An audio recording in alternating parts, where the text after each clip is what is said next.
DDR 부동산연구원의 서영창입니다. 이번 시간에는 토지 투자의 유의사항 네 번째, 미공시 권리를 잘 확인해야 한다 입니다.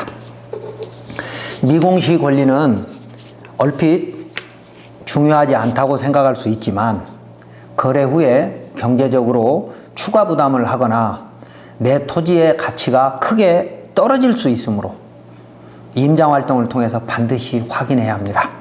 미공시 권리 종류는 그 표에 보면 유치권, 분묘기지권, 법정지상권, 대항력 임차권, 점유권, 특수지역권 이렇게 6가지 정도 있는데, 유치권과 분묘기지권, 법정지상권은 성립 여부도 상당히 어렵고 해결 방법도 상당히 복잡합니다. 그래서 전문가 도움을 좀 받아야 되는데, 대항력 임차권은 주로 주택에 있고 토지에는 없으므로 생략하고, 또 그 다음에 점유권은 매도인의 안내에 따라서 점유자를 확인하고 그 점유자와 계약 조건 등을 매매계약서에 명시하면 문제가 되지 않을 겁니다. 자, 첫 번째 유치권에 대해서 보면 그림과 같이 유치권은 여러 가지 종류가 있습니다. 토목공사를 하다가 중단된 곳, 건물이 지어지다가 중단된 곳은 공사비 채권 때문에 발생한 것이 대부분이고요. 그 다음에 또 다른 사례는 외관상으로는 뭐 토목공사도 하지 않은 것처럼 보이는데 유치권 행사 중이라고 하는 프랑카드가 붙어가지고 일반인에게 알리는 그런 곳들이 있습니다. 그래서 유치권은 성립 여부도 굉장히 어렵지만 통상 금액이 부풀려지거든요. 특히 경매를 통해서 경락을 받다 보면 요구 금액이 실제보다 엄청 부풀려졌기 때문에 잘 판단해야 됩니다. 자, 유치권이라고 하는 것은 민법 320조부터 328조까지 규정되어 있습니다. 먼저 민법 320조의 유치권 내용을 한번 읽어볼게요. 타인의 물건 또는 유가증권을 점유한 자는 그 물건이나 유가증권에 생긴 채권이 변제기에 있는 경우에는 변제를 받을 때까지 그 물건 또는 유가증권을 유치할 권리가 있다. 타인의 물건을 점유한 자, 우리는 이제 주로 부동산에 관련된 유치권만을 설명합니다. 타인의 부동산을 점유한 자는 그 부동산 때문에 발생한 채권이 있을 때 변제기가 되었다면 그 물건을 점유할 수 있는, 유치할, 가지고 내가 있을 권리가 있다는 것이죠. 그렇기 때문에 반대로 유치권은 점유를 하지 않으면 상실됩니다. 없어지는 거고, 또 점유가 불법 행위이면 성립조차 안 하는 것이죠. 자, 민법 320조에서 28조를 보면 20조는 유치권의 내용이고요. 21조는 유치권은 불가분성이 있다. 22조 경매할 수 있다. 23조 과실수취할 수 있다. 24조 성관 의무가 있어야 한다. 25조 상환 청구권이 있고, 26조 피담보 채권은 소멸시효가 적용하지 않는다. 27조는 유치권 소멸되는, 그 다음에 28조는 점유상실과 유치권 소멸에 대한 내용입니다. 부동산에 생기는 유치권은 거의가 공사비 채권이죠.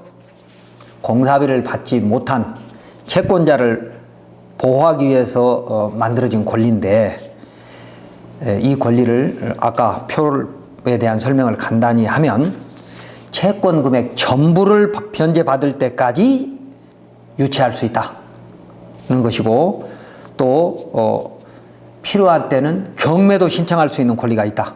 얼마나 무서운 권리입니까? 그래서 유치권자는 또 반대로 쉽게 무너지기도 한다는 것이죠. 유치권을 파괴하기 위해서, 특히 경매로 소유권 승계받은 사람은 유치권자가 무리한 요구를 하게 되면 이제 부동산 법률 전문가와 상의해서 해결을 해야 되는데, 간단하게 민법 규정을 살펴보면 327조에는 채무자는, 그러니까 경락받은 사람도 유치권이 행사되고 있으니까 채무자가 되는 거죠. 채무자는 상당한 담보를 제공하고 유치권 후 소멸을 청구할 수 있다. 그러니까 일단 유치권을 없애야 뭘 재산권 행사를 해야 되겠다 하면 적당한 금액을 공탁하고 소멸을 청구할 수 있는 것이죠. 그 다음에 그 점유가 불법행위로 인한 경우에는 성립하지 않는다. 320조 2항에 있습니다. 그러니까 불법행위로 인한 것인지 아닌지에 대해서는 또 법률 전문가와 상의를 하면 되겠죠. 그 다음에 세 번째, 유치권자는 선량한 관리자의 주의로 유치물을 점유하여야 하고 채무자의 승낙 없이 유치물을 사용되어 담보 제공하면 유치권 후 소멸을 청구할 수 있다. 324조에 있습니다. 그리고 채권 후 변제기가 되지 않은 경우에는 유치권이 성립하지 않으므로 유치권자의 공사계약서 등을 확인해 볼 필요가 있습니다. 채권 후 변제기가 되지 않은 공사계약서도 의외로 많거든요. 그리고 무리한 금액을 요구하는 유치권자의 유치권이 성립했는지 또는 그 파괴할 수 있는 노하우는 부동산 전문 변호사와 상의하면 좋은 결과가 있을 겁니다. 다음 두 번째는 분묘기지권입니다. 자, 그림처럼 묘지가 있는데 이 묘지에 성물이 잘 돼 있고 또 관리를 잘 하고 있는 것들은 대부분 분묘기지권이 성립한 건데, 또 이 분묘기지권의 성립 여부도 상당히 전문성이 필요한데, 만약에 성립되었다면 그 임야 활용에 굉장히 불편이 하거든요. 예를 들면 분묘기지권이 성립한 곳은 그것은 하나도 못 건드리고요. 주변까지 건드리지 못하는, 그러니까 개발하지 못하는 상황이 있을 수 있으니까 장사 등에 관한 법률, 약칭 장사법이라고 하죠. 장사법과 장묘업자와 상의해서 취득하는 것이 좋을 것입니다. 물론 부동산 전문 변호사하고 상의하는 건 당연하고요. 분묘기지권이라고 하는 것은 타인의 토지 위에 분묘기지에 대하여 관습법상 인정되는 지상권에 유사한 일종의 물권인 겁니다. 분묘기지권이 성립하는 데는 한 세 가지 정도가 있습니다. 첫 번째, 토지 소유자의 승낙을 얻어서 분묘를 설치한 경우, 이건 뭐 당연히 분묘기지권이 성립해야 되고, 두 번째, 토지 소유자 승낙을 받지 않았더라도 분묘를 설치하고 20년간 평온 공연하게 점유함으로써 수요 취득을 한 경우. 그런데 이 부분은 2001년 1월 13일 장사법이 시행되면서 분묘기지권의 취득 수요 주장을 금지하는 규정을 두었기 때문에 2001년도 1월 13일 이후에는 취득 수요 주장을 못하는 수 있습니다. 그래서 그 부분도 전문가하고 상의를 좀 할 필요가 있고, 또 자기 소유 토지에 분묘를 설치한 자가 분묘에 관해서는 뭐 이장 등 특별한 약속이 없이 토지만을 타인한테 팔았다면 분묘기지권은 성립한다는 것이죠.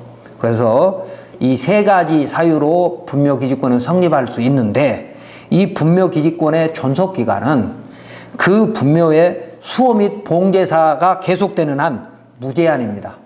대법원 판례 여러 개 있습니다. 2009 다 1091을 비롯한 대법원 판례 여러 개 있고요. 이 분묘기지권은 등기 등의 공시 절차가 없이도 제3자에게 대항할 수 있는 권리입니다. 그러나 또 참고로 2001년 1월 13일 시행된 장사법에 의하면 분묘 설치 기간이 15년이고 3회 연장하여 최장 60년이고 토지 소유자 또는 묘지 연고자의 승낙 없이 타인의 토지 또는 묘지에 설치된 분묘의 연고자는 그 분묘의 보존을 위한 권리를 주장할 수 없도록 하였으므로 장사법 23조 3항에 있습니다. 분묘기지권의 성립 여부는 잘 판단하셔야 합니다. 특히 임야를 매매할 때에는 반드시 분묘의 개수와 위치, 그리고 처리 기한, 또 처리 주체 등을 계약서에 명시하여야 합니다. 그리고 분리행 시 어떻게 하겠다, 뭐 해약을 하겠다든지 하나에 얼마씩 뭐 감가를 하겠다든지 이런 내용들을 잘 약정해서 계약서에 정확히 할 필요가 있는 것입니다. 다음은 세 번째 법정지상권입니다. 법정지상권은 타인의 토지에 건물, 공작물, 수목을 소유하기 위해서 그 토지를 사용하는 권리, 이게 지상권이죠. 민법 279조에 있습니다. 타인의 토지 위에 건물, 공작물, 수목을 소유하기 위해서 그 토지를 사용하는 권리. 자, 그림을 보면 땅 위에 주택이 지어 있거나 또 뭐 잘 지어진 새 주택도 있고 또 반대로 헌주택도 있죠. 그랬을 때 이런 지상권은 건축물이 갖는 권리다 이 말입니다.